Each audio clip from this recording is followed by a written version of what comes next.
Papo de Luta. Hoje faz 47 anos, Opa! rapaz. Vanderlei Silva, essa fera brabíssima Parabéns, aqui. parabéns. Aê, garota, aqui, ó. Vamos lembrar, fazer aqui umas lembranças aqui do nosso, das antigas de hoje. A gente falando aí da casca-grossagem do Elvis Brenner, né? Eu lembro exatamente a primeira vez que eu vi o Vanderlei, que foi nesse torneio do IVC 2 aí, Mestrão Rudimar, e aí ele e o Arthur Mariano, cada um fez 2 lutas na noite, fizeram essa final aqui antológica, né, uma das lutas mais agressivas da história, onde exatamente o Vanderlei mostrou isso que o Elvis mostrou no sábado, né? Quer dizer, é o cara com um corte gigante andando para frente. Só que o corte do Vanderlei, ao contrário do Elvis, o corte do Elvis era lá em cima na testa, né? Ele conseguiu aí andar para frente, não ter a luta interrompida. O caso do Vanderlei, como o corte foi acima do supercílio, né? O olho já estava, a pálpebra caindo, o médico acabou interrompendo, e o Vanderlei, naquele momento, com sua agressividade, ganhou o público. Foi uma das coisas mais impressionantes que eu vi na época, assim, a galera gritando Ronaldinho, Ronaldinho, Ronaldinho, porque ele era careca. Na época, o Ronaldinho era o grande ídolo do futebol. A galera gritando Ronaldinho, empurrando ele, cara, o Arthur ganhando a luta, mas a galera empurrando, torcendo para ele. Essa matéria que eu fiz na Tatame na época, né, a grande final do Muay Thai brasileiro, escola shootbox, escola boxe Thai do mestre Arthur, do mestre Luiz Alves e o mestre Rudimar Fedrio. E aí foi a primeira vez de muitas que eu vi esse cara, né, e tive a honra aí de acompanhar durante tanto tempo a carreira dele. Na sequência, vi ele vencendo aí o Mike Van Asdale, faturando o cinturão do IVC, ganhando a primeira capa dele, que ele sempre fala, né? A primeira capa a gente nunca esquece. Ele e o Ebenezer juntos. O Ebenezer ganhou o Brandon Lee Rico, que o Carlão também venceu. O Ebenezer ganhou nessa noite. O Vanderlei ganhou do Mike Van Asdale. Na sequência, né, ele ganhou outras lutas, teve outra capa aí, o Franco Atirador, acabou indo para o UFC, depois na sequência para o Pride. Aí eu fui a primeira vez a Curitiba, quando ele chega no Pride, fazer essa matéria com ele morava ainda atrás do bar do pai dele, cara. Aí, ó, o quartinho dele ali pequeno, tal, já tinha ido para o Japão uma vez, mas aí, quando ele venceu o Sakuraba, essa luta já era revanche, aí com a filhinha dele pequena, ainda não tinha o Thor, né? E aí eu peguei, saí com ele, com o Anderson, com o Pelé, o Mestrão lá na Rua 15, para a gente fazer essa matéria para o Japão. Outro momento marcante aí, casamento do homem, lá, os padrinhos. Olha a linha de frente dos padrinhos da Chutebox Ninja, que estava contundido na época, Nilson, Rafael Cordeiro, o noivo, Rudimar, Pelé e Cunha, né? Aí a gente fez essa matéria para o Japão, aí a noiva jogando o buquê, os pais dele, né? Também um outro momento aí que ele ia lutar e eu segui ele até a igreja, o pastor benzia ele antes das lutas.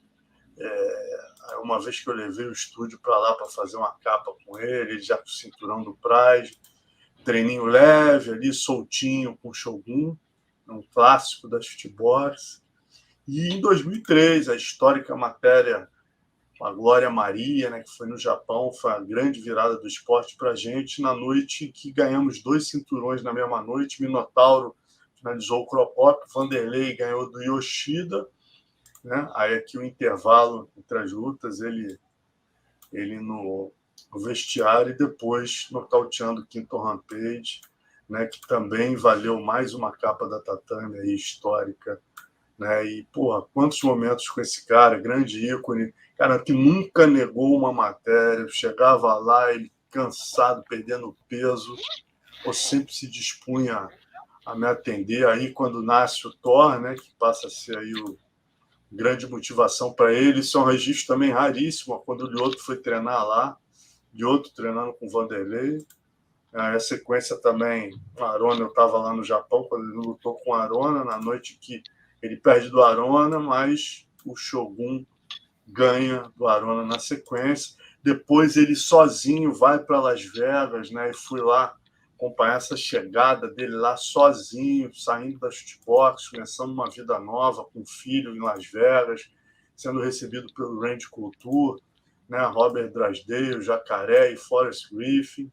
Então, quer dizer, um cara que, pô, meu irmão, esse cara ralou muito pelo esporte aí, né? E aqui um registro também, quando ele ganhou aqui na Calçada da Fama aí a plaquinha dele, com o André, a Ará e toda a galera.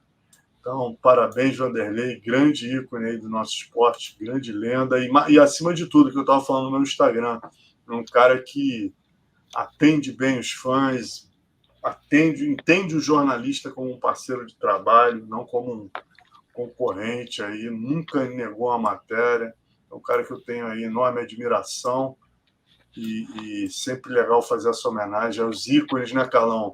Vocês que fizeram pelo esporte, transformaram o Vale Tudo MMA, né, meu irmão? Você tá aí, ó, a galera conhece porque você tá, né, na frente das câmeras. Tem muita gente, né, Carlão, da tua geração que, pô, a galera esquece, né, cara?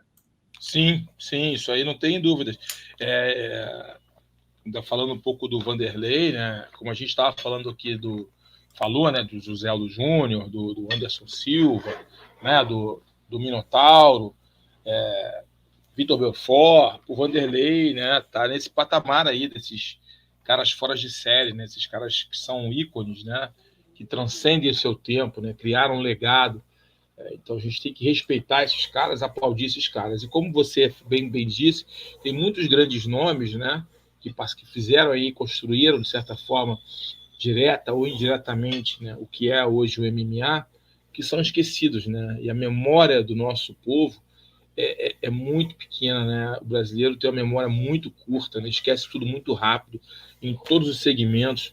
Infelizmente, o brasileiro esquece as coisas boas e as coisas ruins de uma forma muito rápida. Parece que sempre está passando uma borracha no passado e seguindo em frente.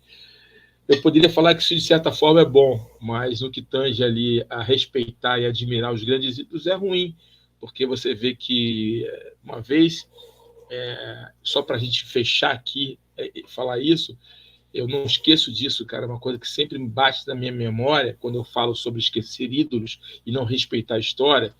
Eu lembro uma vez um campeonato que estava o mestre João Alberto Barreto, mestre Reison, numa mesa, a mestre Álvaro numa mesa, e um garoto, um faixa azul, um faixa roxa, passa por eles e nem reverencia, nem dá um oi, né? Sabe, passa. Eu fui lá falar com o garoto, você sabe o que está ali, rapaz? Se você está usando um kimono hoje, é por causa daqueles caras ali, aqueles caras são parte da história do esporte. Então a gente tem que respeitar a história do esporte, que um povo sem história, um povo sem memória, é um povo vazio.